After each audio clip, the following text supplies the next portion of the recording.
Okay, so today we are driving around Brisbane and I'm with one of the top driving instructors in Brisbane, Shirley, and we just talk about some of the situations that the driving examiners they might take their students at, the driving test in general and common mistakes people make, and just have a normal casual conversation. Absolutely. Hello, everybody. So Shirley, you said you originally come from South Africa, right? Yes, from South Africa, Johannesburg.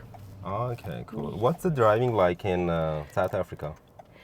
Yeah, look, mostly people don't drive, autos in South Africa. It's basically manual. Oh, is it? Basically, we follow the same rules. We drive on the same side of the road. We don't have so many roundabouts in the areas that I come from.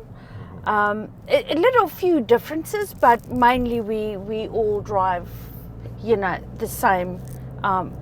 South Africa versus Australia, we basically drive the same, mostly same road rules, that type of thing. Yes. Oh, interesting. So when you came here, you didn't have a lot of trouble adjusting to driving here because it's the same kind of rules, right? Yeah, no, I think the only thing for me was getting used to the big highways, and also roundabouts, and getting used to driving auto. Oh, okay. Because we all end up driving auto at the end of the day. We started off manual, then going over to auto.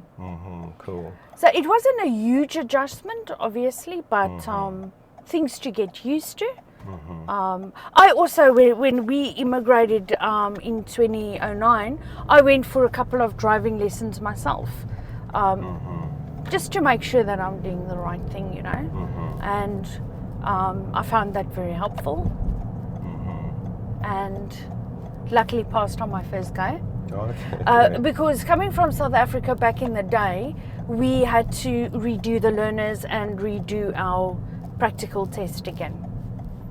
Well, what about yourself?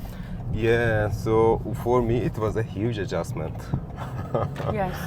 So I'm from Iran, and in Iran, yes, it's the same thing, driving manual. So there's only one kind of license and driving test that you can go for, and it's just manual cars. Yes. And when you go for that test, well, you pass your driving test, and well, everything is totally different. We drive on the other side of the road. The steering wheel is on the left-hand side. So it was very challenging for me to adjust to this driving system when I first came here. Yeah, I can imagine. Yeah, I had to just imagine. relearn everything. Forget about whatever I knew and relearn everything here. Yeah. But even as experienced drivers, before I did this as a career, I was actually driving quite bad, okay? So I had to relearn a lot of things myself. And now I constantly have to drive very well and very safely and adhere to all the driving rules, so that I can be a good example and model for my students. So it's a constant decision every day that I have to make, because it's very easy to fall into bad habits, as we know. Exactly. We see it around every day.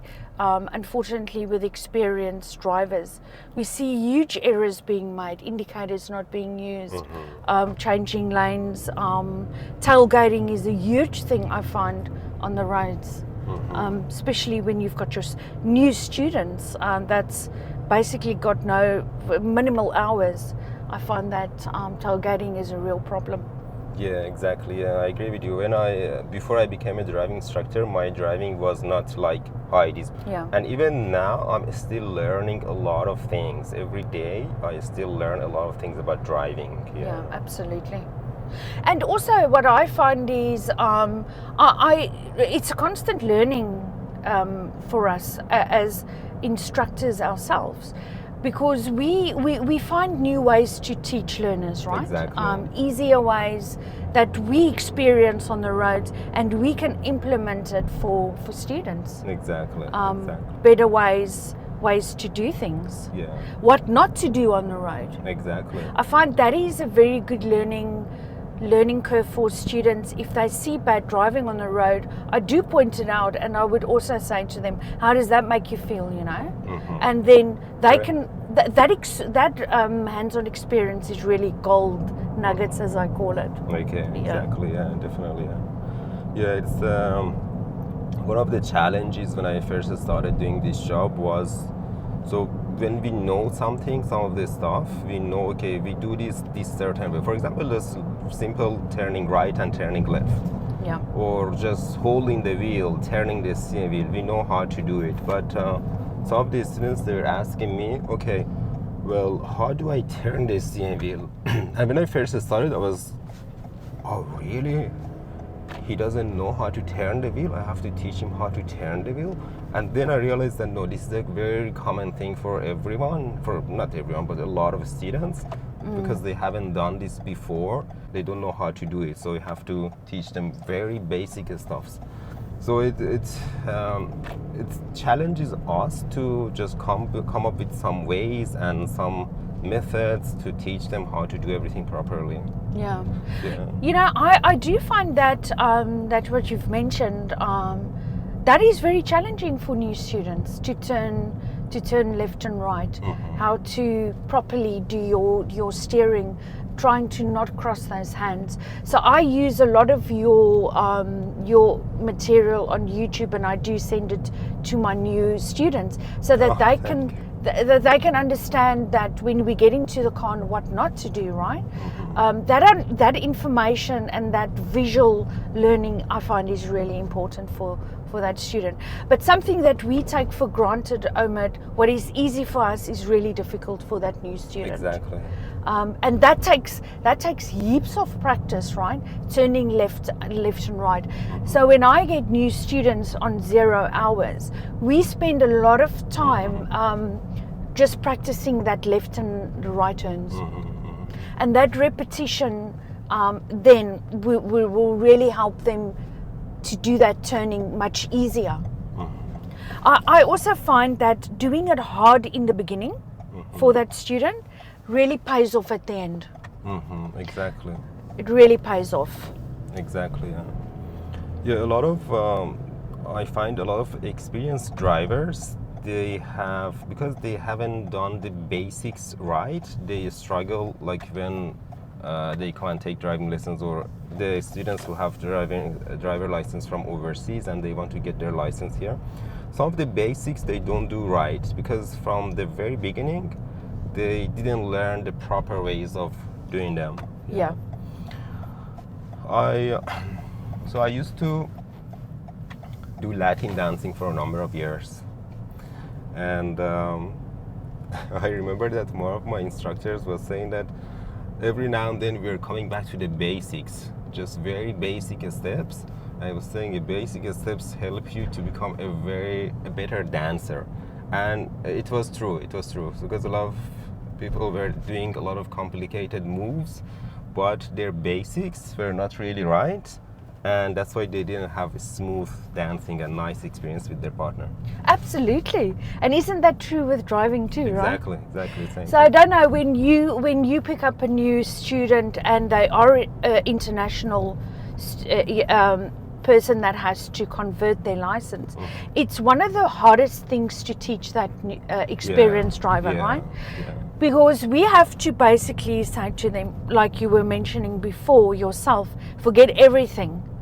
You know, we have to break those habits to help you to become a better driver and then to pass the test at the end of the day. Yeah. So it's absolutely true. Going back to that basics is something that's so important for them to do. And even myself, I had to go back to the basics. How to steer properly is a big thing, right? Exactly, yeah. So I try, Omid, just for example, I try to never cross my hands when I'm doing a turn. I do what you show on your videos, is the push and pull and hand over hand together, you know. Yeah.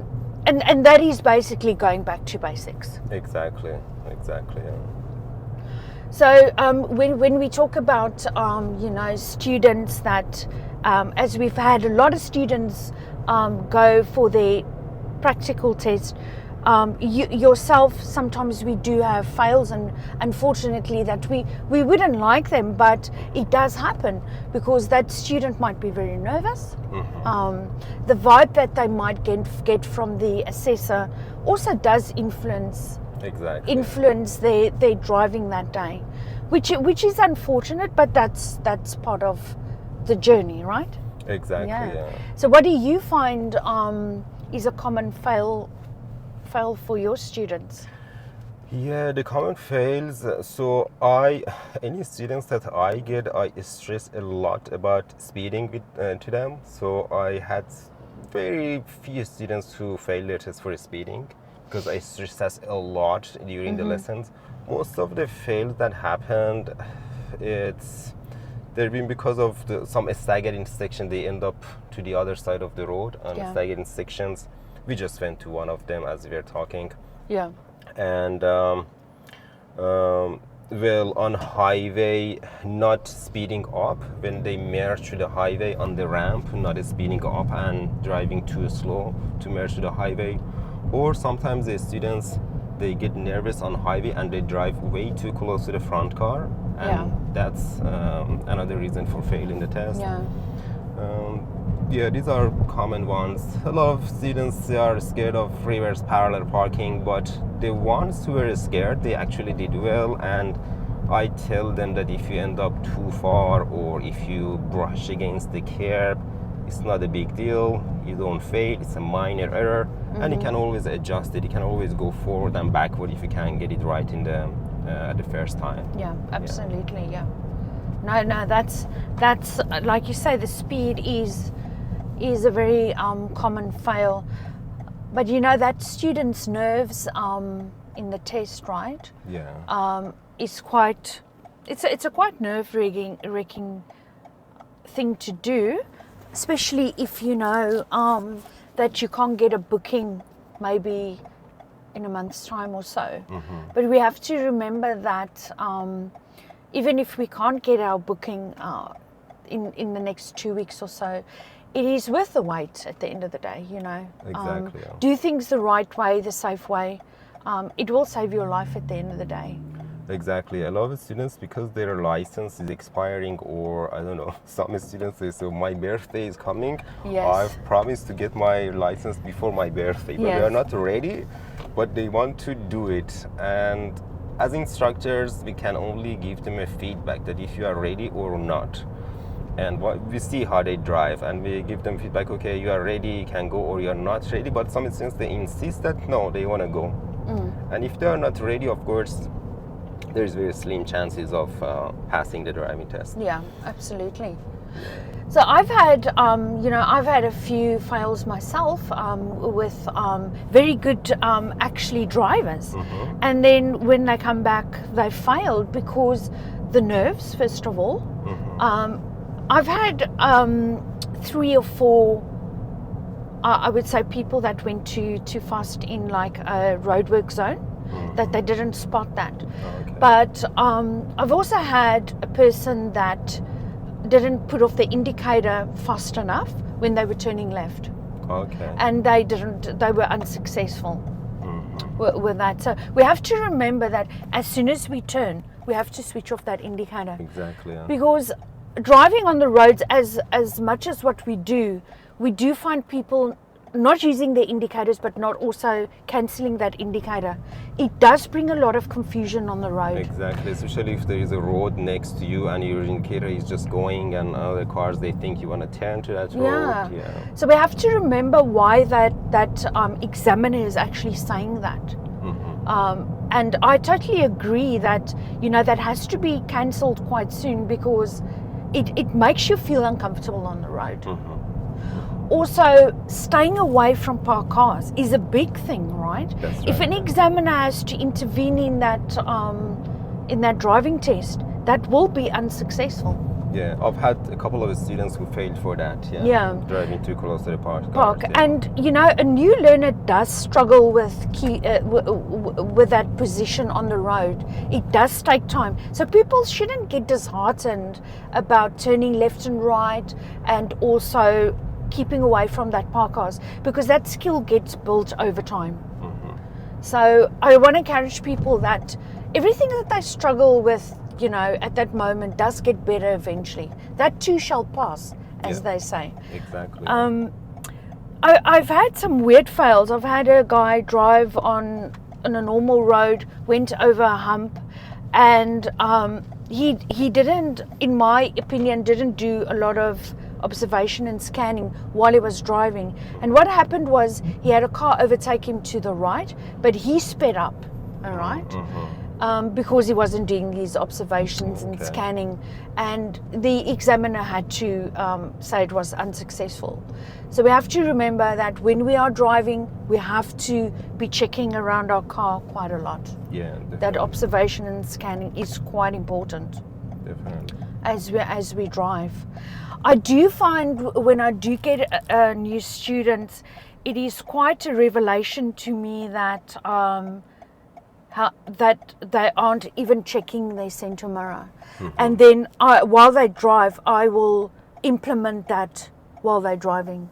So I think if your supervisor is also not a good role model, that can present a problem for that student later on. So it's always advisable in the beginning of your 0 hours that you start, get some lessons, get that good foundation. Exactly. And then you can also help that parent, you know. I always say to some of my students, let your mom drive with us. Let me show her what to do, what to look out for, because we don't have the keys for drive going anymore. So that's also something that a parent can keep in mind. Take a drive with us so that we can also show the parent what to look out for. Then from there you can hold that child accountable or that student accountable as they drive in their 100 hours.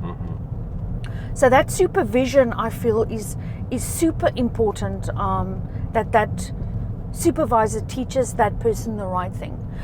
Also, I don't know, I do find another big problem that I'm seeing is people going too fast into giveaways. Oh yeah, that happens as well. Yeah. Approaching too fast to the give way sign or even a stop sign, or roundabout, any traffic situation that you might need to give way to someone.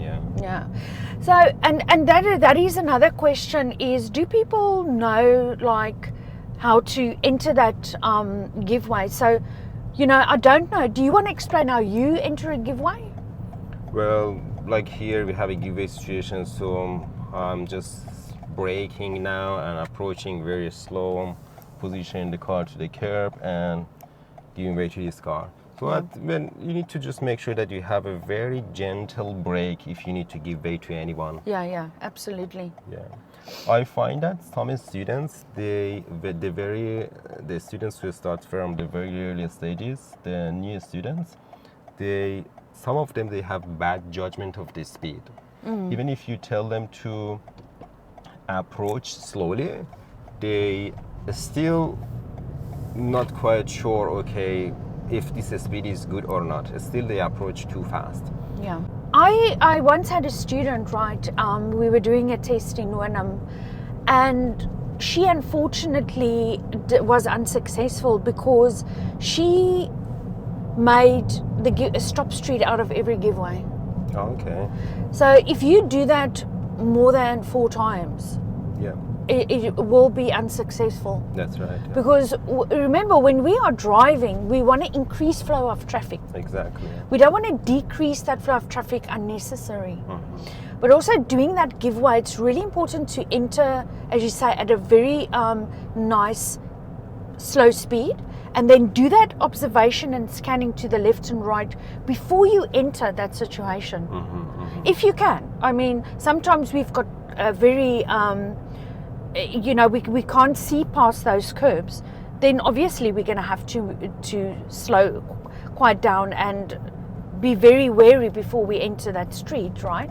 But that observation and scanning is really important before we enter that giveaway, and then proceed to go if we got nothing to our right. I find that's quite a challenging thing for students, doing those giveaways if they haven't been taught it the right way.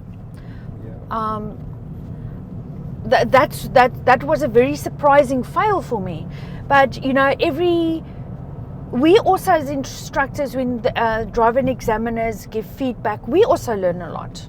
Yeah. That has been my biggest learning curve, and then it also makes me a better instructor going forward with other students. Exactly. Yeah, some students who do that, they are like two reasons. One, they become very overcautious when they go for the test. Yeah. And they stop at every giveaway situation, or they are like very nervous and they just want to do the safest thing and they stop unnecessarily at the giveaway sign, or they don't have good control of the pedals of the car. And I find that this actually happens a lot uphill when a giveaway sign is up the hill. So they accelerate and too hard and approach the giveaway too fast. And in order to check, they have to stop, brake the car, stop, and look around. That's why they stop unnecessarily. Whereas you need to just still accelerate uphill, but very gently to just give the car some power, just let it roll, and then do your observation and then proceed. Yeah, absolutely. Yeah, that's a very good point, yeah. Roundabout is another issue that a lot of students, they get marked down for. I find that a lot of students, when they go straight to the roundabout, they don't indicate at all. Yeah. But you know, then we have to look at where they're getting that information from. Probably, look, when I drive on the road, I'm surprised. Like, experienced drivers don't even do that. They don't even indicate. So it doesn't surprise me that is an issue. Mm-hmm. Yeah. There is the transport department has got a few informational videos on that that shows that student, how actually we have to do those roundabouts. So that's so easily available for everybody to just go over. Going over those road rules are really also important, you know.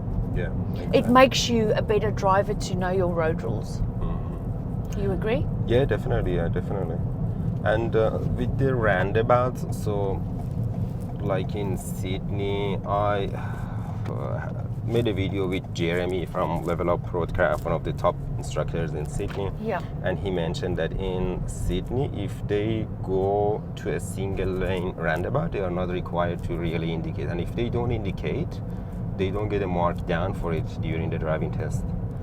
The indicator is more for multi-lane roundabouts. Oh. Yeah, they don't worry so much about single lane roundabouts.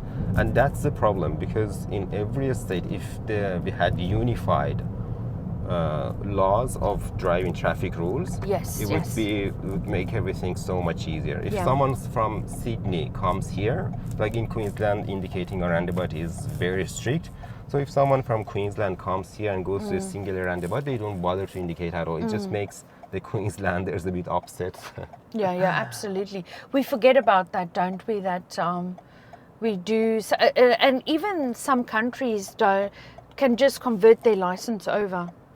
Exactly. Which I find a little bit frustrating, because the road rules from the UK to Queensland, for example, it might be a little bit similar, but it's not exactly similar. Because I was driving in Wynnum with a student once, and we were at a situation like this, right? Excepting we'd never had any traffic lights. It was stop signs. Now we know if we're going straight and another car, for example, is turning to their right, that we've got the right of way because we're going through straight. So, for example, in South Africa, if you at a four-way stop, whoever stops first can go. But in Australia, it's different, right? If you're going straight through, you've got the right of way. Because so that person was crossing our pathway. So the lady got very upset because we were going over her, you know, because we were at the stop street, and she thought she had the right of way because she stopped first. She actually stopped us and was abusing us on the phone, you know, on the road. But she was unfortunately from the UK, not bad mouthing anybody from there, but just my point is that people should be doing those learner rules over when they're coming to Queensland. Yeah, I agree with you. They definitely need to change this. So, and the funny thing is that some countries like US, from US, if someone comes here, they can straight away convert their license to Australian license without going to any kind of driving test. They can just convert it without needing to pass the written test or practical test. They can just convert.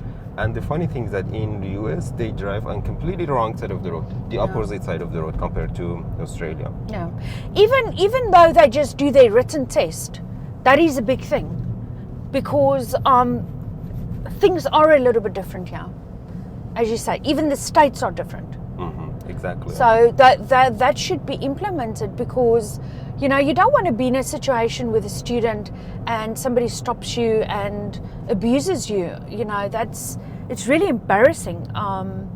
But also, what does that student think? They get really nervous. Is this what it's going to be on the road? And it shouldn't be like that on the road. I've had the students from I think Taiwan as well. Taiwan, they just can convert. They don't need to go through any kind of tests. I had students from Taiwan and USA who they drive on the other side of the road. They were taking driving lessons here. They didn't need to go for a driving test, but they were taking driving lessons to just familiarize themselves with the road rules here. Yeah, well, I did exactly the same, because I just felt that was the right thing to do. I do most of my business anyway is adult training and people from overseas, internationals. I teach a lot of that. I teach a lot of very anxious women. So majority of my training is in that class that you've just mentioned. This is absolutely a beautiful street. Everyone says that. Every student that I take them here, they actually say that. Yeah, that's absolutely one of the most beautiful streets, this. And just that turn that we did, Yeah. left and right turn, this is another situation that I found a lot of students fail at. So the examiner tells them to turn left and immediately right, and they end up, when they turn left, they end up in the middle or on the wrong side of the road. Yeah, turning too wide. Turning too wide, Wide, exactly, yeah. Sometimes I unfortunately with me, or fortunately, unfortunately, I don't know what you can call it, but when a student has made a mistake, I'll quickly try to rectify that, because if I don't, I tell you, they'll think it's okay, and it will become a bad habit. So I think it's really important for us to really, in a nice, professional manner, when something does happen on the road and there is an error, we have to correct that as soon as possible. That's right, yeah. I think that's why they take driving lessons, so they correct their mistakes, yeah. Yeah.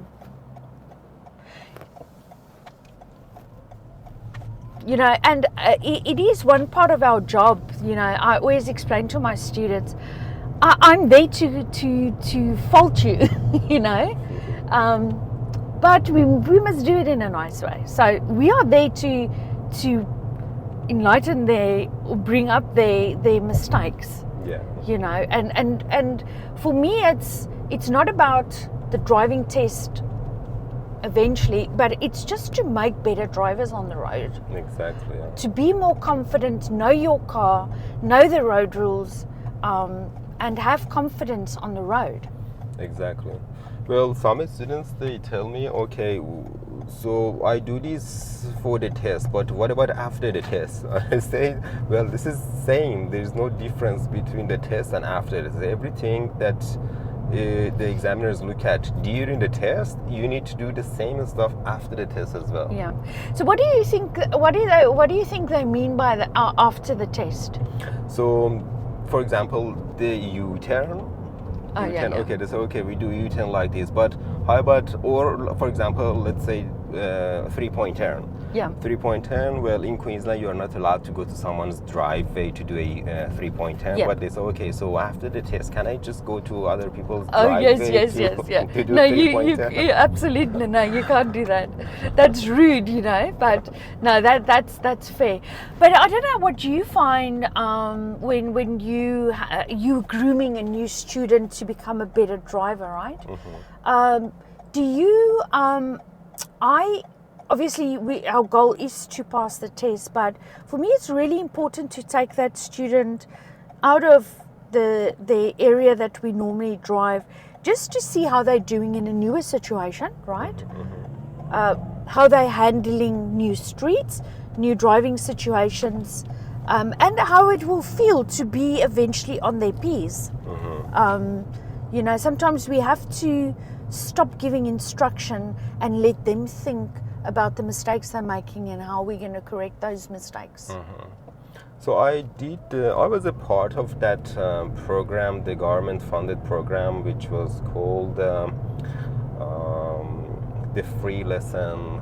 Is that Keys for Drive? Keys to Drive, Yeah. So I was part of that, but not anymore. But one thing that I learned in that program, which helps me a lot during the lessons, was that the way that you approach the student's mistake, you ask them, okay, do you think, why do you think this happened? If they make a mistake, why do you think this happened? And they say, okay, because of that. I say, okay, how can you fix it the next time? How can you correct your mistake the next time? And they say, okay, this way. Instead of you telling, okay, you made this mistake, you have to do this, next time you do that. So that let them think about their own mistake. And I also did that training. I found that training so good. I do implement that in my driving lessons too. I found that a very good resource to fall back on. If you think about it, it's so logical, but it's something that people might miss. You know, it's really important, like you say, for that student eventually to fix their own mistakes while they're under supervision. Yeah, the statistics in that program, they were really mind-blowing. That they were saying that the learners, drivers, are much safer, but as soon as they get their P's, the chances of getting into the accident for them becomes 6 times more. Six times or something like that, yeah. Well, lately I've been seeing quite a few red P platers driving quite bad on the road. I don't know what it is, but it's really concerning. So we really want to speak to those learners when they go over to those P's, you know, that try not to be cocky on that road, you know. Yeah. I think it's a matter of age, and that age, young age, makes them drive like that, because they've been always accompanied by someone, and now they have their own freedom. So but you know, to lose points on your license is so easy, right? Yeah. In a minute, I mean, we know how easy it is to go over the speed, right? It's really easy. And oh my gosh, that can happen so quickly. So we really have to be mindful of that. You know, it's so, and you're driving on the road, there might be a policeman in a normal car driving. You just don't know. Exactly. So we have to try to really keep our speed on the road, especially we're coming to festive season.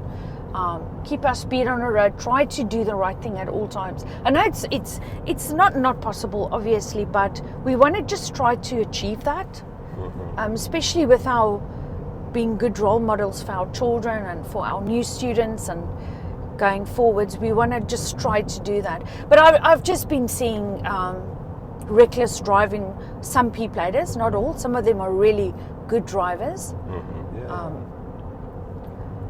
But yeah, some driving is really not good on the roads. Yeah, you can get bad driving from all different kinds of people, very like old age people. But what I like is the Queensland government's new initiative to have speed cameras in school zones. Yeah. It is really good that they are implementing at least the schools and the kids are very vulnerable, so it's good to have strict measures to stop drivers from speeding.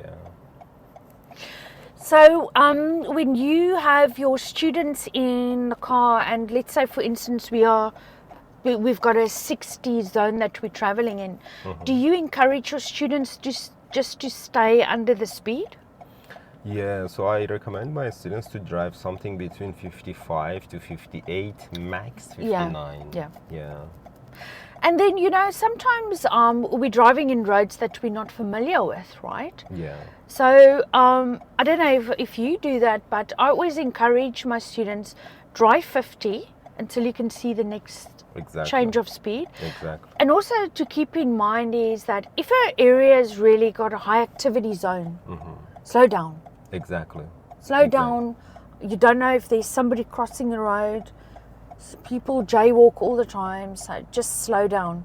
That might be a 40 zone. You might have missed the sign. We do have a new speed limits, especially in Logan Road, and then back onto Old Cleveland. They've implemented new 50 zones. Okay, yeah. So, but for me, when I start seeing a lot of activity on that road, I slow down. Exactly. There was a road just down Logan Road towards Mount Gravatis. There was this road that used to be 60, but I noticed that everyone was driving 50 there, that section of the road, because there's a lot of restaurants and cafes and there are a lot of people walking around. And eventually it was 60, but eventually it's been maybe 5-6 months that they reduced it to 50. Yeah. Like legally it's 50 now. Yeah, no, very good idea that they did that. Yeah. And what you mentioned, yeah, exactly. That's what I tell my students as well. So every road is different speed limit. So as soon as you turn to another road, I tell them to watch around the corner, and the speed limit is usually there. If you see it, great, you just follow it. If you don't see it or you missed it for some reason, just assume it's 50 until you see the next speed limit sign. Yeah, absolutely. Yeah. And another thing, we want to try when we are accelerating to build up that speed. We don't want to just floor, as we call floor it, We want to build up our speed. Exactly. That is wise driving. When we're coming into a traffic light, for example, and it's red or stop street, you can see it clearly. Start reducing your speed. Come into it gently, at a good speed. Try not to put so much pressure on your car. Exactly. Yeah. Your braking system. Yeah, what I tell my students is that just imagine there is a baby sleeping at the back seat. Yeah. You just drive in a way so you don't wake him up. That child's been screaming for 10 hours. Yeah, absolutely. Or you've got, a cake or a pavlova next to you, Yeah. But, you get some great resources. There's so many ways that you can help that student to see how, when they're driving, like you can hang something. If it shakes too much, hang something from your mirror type of thing. And then if it shakes too much, no, you've gone too fast. Slow down when you come into that situation, for example. Yeah, great. Never thought of that. Yeah, nice point. Yeah, some students, this is a misconception between a lot of people that, okay, if I drive too slow, I fail a test. And so let's say they stop behind the traffic lights and it is a 60 zone, they think as soon as the traffic light turns green, they have to get to 60. Yeah. And they just want to, what you mentioned, floor the accelerator to just get to the speed limit. It's just everything should be gradual and smooth. Yeah, absolutely. Yeah. And the other thing about driving too slow in residential area, a lot of students, they have this misconception that they have to drive at 50, otherwise they fail. Even though the situations are not really good to drive 50 at, they still want to drive 50. Like if the road is very narrow or there are sharp bends around or there are a lot of pedestrians around, they think if they drive less than 50, they fail a test. Whereas it's just the maximum speed limit is 50 in residential area. You need to just go with the traffic situation and road condition.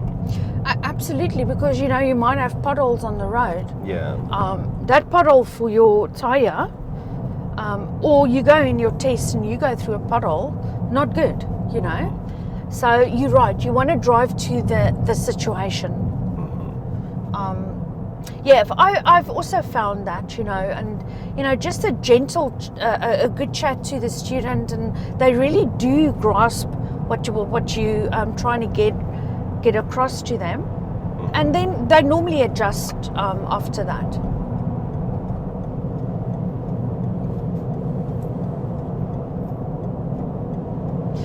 So this is a beautiful. I love coming on this highway. It's really lovely. But the other one can be quite challenging, coming from Juliet to Marshall.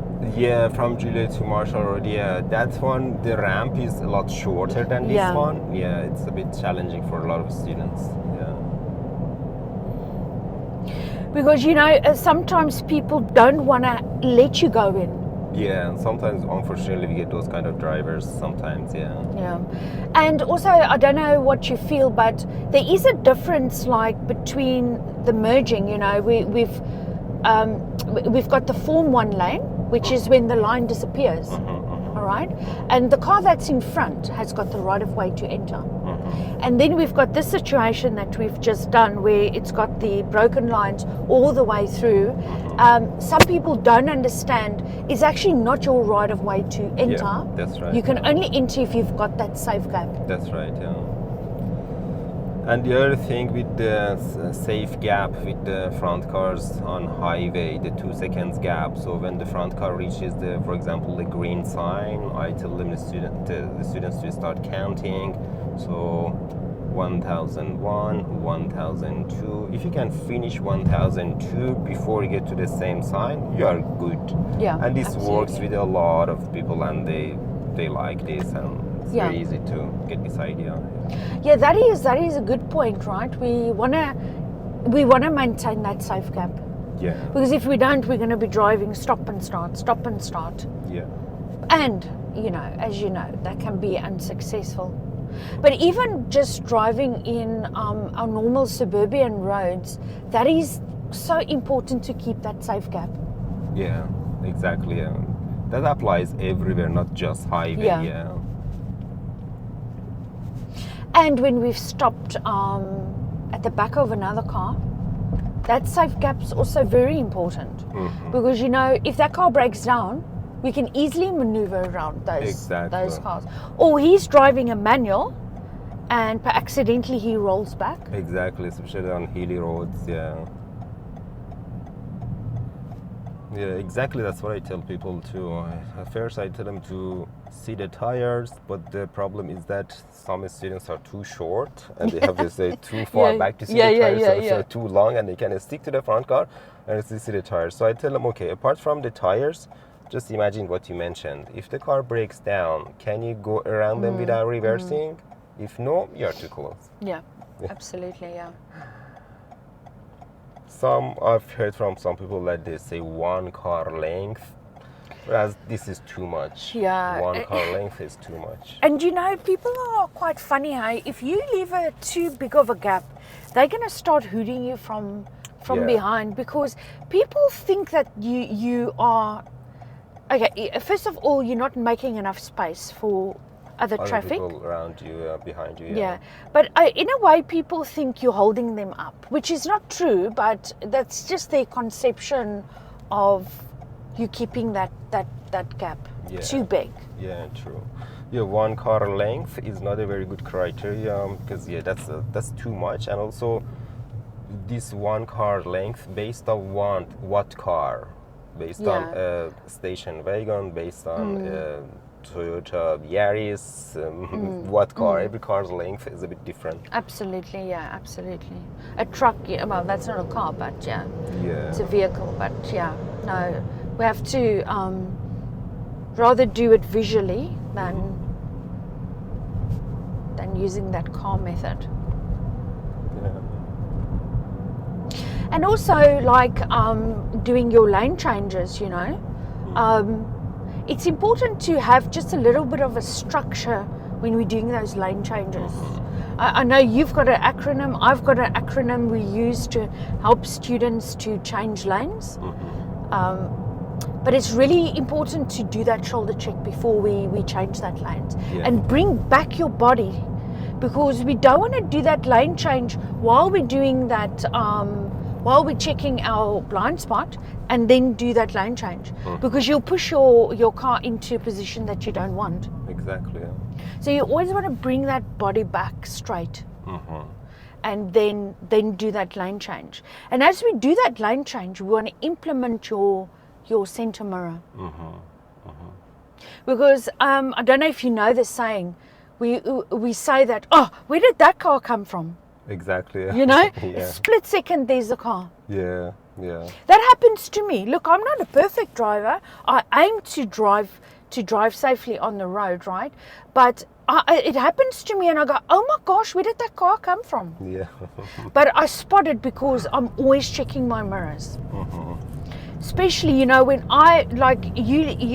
you've gone through the traffic lights now, you're starting to increase your speed. I'm checking there. How's the car behaving behind me? Exactly. That is a very important thing for me.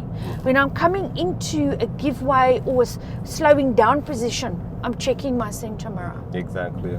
Any change of speed should be followed by, like, before you change your speed, you need to check the center mirror. That's the best thing that I tell the students as well. Yeah. If you slow down, if you speed up. Yeah. So now we're going through this bend here. I've got some people that floor through it. They just bullet through it, and I'm like, no. We have to try and do that a bit safely. You know, then I'll stop my car, and I will explain to them while we stopped, how do we do that properly? You know, how do we do bends? We slow down our speed before we enter that bend, and then when we're in the apex of that bend, we're going to gradually increase that out of that speed, because, you know, I find that new students, they break in the bend. Too late. Yeah, and then your traffic behind you is never going to expect that. Yeah, that's right. Yeah. And as we know, when we are driving in the road, people aren't keeping a safe distance behind us. So we just want to do the opposite when we are driving. Slow down before the bend, increase as we in the bend, we go out of that bend. Exactly. Yeah. Not drive fastly into it, brake, and then accelerate out of that. Yeah. True. Try and do the opposite. I know that's difficult, but it's a much smoother, safer drive. Exactly. It gives some time to the driver behind you to know what you are coming, and maybe they don't see there's a bend ahead because you are in front of them. But by going like this, they know that, okay, something is going on. That's why he's slowed down. He's slowing down. Absolutely, yeah. Also, you know, we've got a big intersection now. When we're going through those intersections, check left and right. People skip traffic lights. Yeah. I've seen them a lot during driving lessons. Yeah. Yeah. You know, and for a new student, we also have to remember there's a lot that they have to think about while they're driving. But by that 100 hours, it always amazes me, like, how well they have managed to implement everything that we've taught them. You know, that is such a beautiful thing for me to see how that student has really, everything that I've taught them has really put that into practice, and then they're successful at their test. Exactly, this is amazing. Don't you enjoy when you start with a student who knows nothing about driving, and then you see they drive beautifully and they pass the test with no errors at all, or just very few errors? It is about, I've had a few girls that have had no errors. I tell you, it's such a good feeling. They've worked so hard to get there. Their parents were good supervisors. Their parents had invested in their driving. It is a beautiful thing to see. Yeah. Some people think I'm crazy. Like, for me, I get so excited for them. It makes my job so worthwhile seeing that, you know. Yeah, I think every instructor goal is to just help whoever comes to them and become a safe driver, a good driver, and get their license. This is the ultimate joy for a driving instructor at the end of the day. Absolutely, absolutely. You know, this part of Green Slopes has got a lot of hidden little streets and uphills and downhills, crests. So, you know, you really have to take care when you're turning left and right in these situations. Exactly. Even going over a crest, you know, don't go too fast over that crest. You don't know if there's a car turning in front of you. You know, so take care when we're going over those crests, especially on the other side. Some of them, they have the traffic sign to slow down, or 40 or 20 or whatever, but some of them they don't. Yeah, I've seen that too. Yes. Especially at those like hills, like this kind of hill that we are here, I tell the students to slow down, and even if you drive a bit closer to the parked car, that's a lot safer than driving right in the middle where you cannot see what's coming up from the other side. Absolutely, yeah. Also, another thing to remember is, let's say for example, I don't know if we can have that situation where you've got a car turning left, for example, here, and you are turning right there. You have to wait for that car to commit to its turn before you go. Because what situation exactly? let's say can we go around again, around onto Plimsoll Street? Okay. Yeah. And I'll show you what I mean. I had a girl fail quite a while back in that situation. I'll just show you what I mean by that. But basically what it is like, if you are entering a street and there's another car and he's in the straight line, on the straight lane, wait until they've committed to their turn. Okay, I know exactly what you mean. Exactly, yes. Before you go, because they can cancel the indicator. Exactly. And go straight. Exactly. This happens right at Green Slopes Test Center when you come out of the car park. Yes. Some cars, they just put the indicator. They forget the indicator. So like let's say here, they've turned here to the strip lane, they put the indicator on, and they intend to go straight, but they forget to have this indicator, to cancel this indicator, and they just keep going with the indicator on. And the students, if they just turn, the examiners might, well, not might, it's definitely a fail. It's a failure. Yeah. This is something that looking at their speed, and look at sometimes with, if you just look at the driver's face, you realize where they are looking. You kind of get if they are going straight, if they are really turning.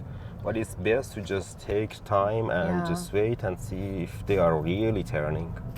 But a very good point you make there, but that takes years of experience, what you're talking about there. Because even their body language, their car body language, or their car language, as we would say, can give you an idea if they're going to turn yes or no. The way their wheels are facing, you know, that type of thing. But we can't take that chance. Yeah, that's true. But as we know, years of driving, Omid, you've been driving for many years, I've been driving for many years. We can handle a car by now, right? But a new student, they just can't at this stage. Yeah. You know, there's some instances you can't take that chance even. Yeah, that's right. Yeah. It's best to just wait and see if they are really turning. If you see their wheel turned and they are turning and their speed is so slow and it's very clear for you that they're turning, then you can go. Yeah. That's the best advice. Yeah. See, there we've got a really obscured vision there. Yeah, I was not sure if that guy he turned without indicator. Yeah. I thought he's coming straight here. Yeah, no. It's quite normal. People not using their indicators. Yeah, especially if someone goes to their driveway, they don't bother to indicate anymore. Yeah. But yeah, my husband has also taught me a lot about driving, obviously. But you know, he taught me that never turn until that person hasn't committed. You know, don't even take that chance. So yes, of course I don't do that. But new students don't know that. We assume that people know stuff. We never assume. Yeah. You can turn around, but I thought you knew that. No, not everybody knows what we know. Yeah. And we have to, as instructors, really understand that. We cannot assume that student knows. Yes, exactly. And it's really difficult for them. So we have to have a lot of empathy with new students, right? It's really hard for them, you know, especially with the steering. When I get a student that they have quite like a few years of driving experience or some months of driving experience, I tell them, okay, you're comfortable to drive, for example, from here to another location. When they say yes, I said, okay, let's go. And when they drive, I observe everything, what they do, and if they know about some situations or they are aware of the traffic situation or not, and I just observe everything. And then then I go through the basics, even through the basics, and I tell them quickly everything. If they know, good, we can just move on. And if they're not quite sure, we can get deeper into the details as well with them. Yeah. No, absolutely. But I must say that I'm very strict on my students knowing their road rules. And one thing I would also mention to the experienced driver is, please know your road rules. Because we can't, as instructors, I feel, teach them that part. As we drive, we can teach them what the road presents to us, right? But we cannot teach them everything. We can only teach what's in front of us. But you need to go and just do that little bit of homework, know those road rules, know what to do in some situations, because we might not cover that situation, right? And we know as internationals, if they fail their test, they go back to their L's, right? Exactly. And then they have to drive with a supervisor. It's going to make it very complicated for them. Yeah. So I would always encourage those students to go over those road rules, know the situations, know what to do in traffic light situations, in giveaways. That information is really power in your hands. Yeah, true. When I was new at this career, I was very hard on myself because I wanted to take them through every situation, and I realized that I can't. It was really draining me so much. But we cannot. There isn't a rule for every situation that student can go through in their test. Yeah, that's right. Some fails have surprised me so much that I had to go and do research on that. Like that guy over the hump and another car overtook him and he failed instantly because he sped up a little bit. I was really quite surprised about that. There are some students, what you mentioned earlier, it's quite true. There are some students that you believe in them 100% that they're going to smash the test, but they go and they fail and you're surprised what happened. And then you say, okay, I had a student who was great, had no issues at all, and during the lessons everything perfect. I said, okay, 100% you're ready, go for the test. He has started driving without putting his seatbelt on. Gosh, yeah. But that is nerves, I tell you what. Yeah, it's nerves. Yeah. But yeah, so we have to realize that there isn't a rule on, in the rule book, you're not gonna find a rule on everything that you can fail for. That's what people must realize too. There's some situations that are quite obvious that you will fail for. Yeah. But it's not in our handbook. Yeah, a lot of fails are situational. It's just that a specific situation, that a specific time of the test, something happened. And you know what? Another experienced driver can cause you to fail too. Exactly. They do something stupid. That student doesn't know how to react in that situation. He has never had that, and yeah. Yeah. So it's unfortunate, but this is life, eh? And I believe that when you are ready, you will pass. Yeah, definitely. Yeah. No, that was good. Cool. Thank you so Thank much. You, Shirley. Thank It's you been for having great. me. Thank no you. Worries. It's been great driving with you and having this chat with you. Thank you, guys. Hope you enjoyed. Until next video. Bye for now. Bye. Well, I hope you all enjoyed watching this video and learned something from it, because I personally learned a lot from Shirley. Shirley is not only a very professional and knowledgeable driving instructor, but also a very caring and friendly person. At the time of the publishing of this video, Shirley primarily covers the far east side of Brisbane at the Cleveland and Wynnum driving test centers. You can contact her through the link provided in the video description below or on her mobile at 0418 981 909. Also, if you like to watch more videos like these, make sure to subscribe to this channel and stay tuned.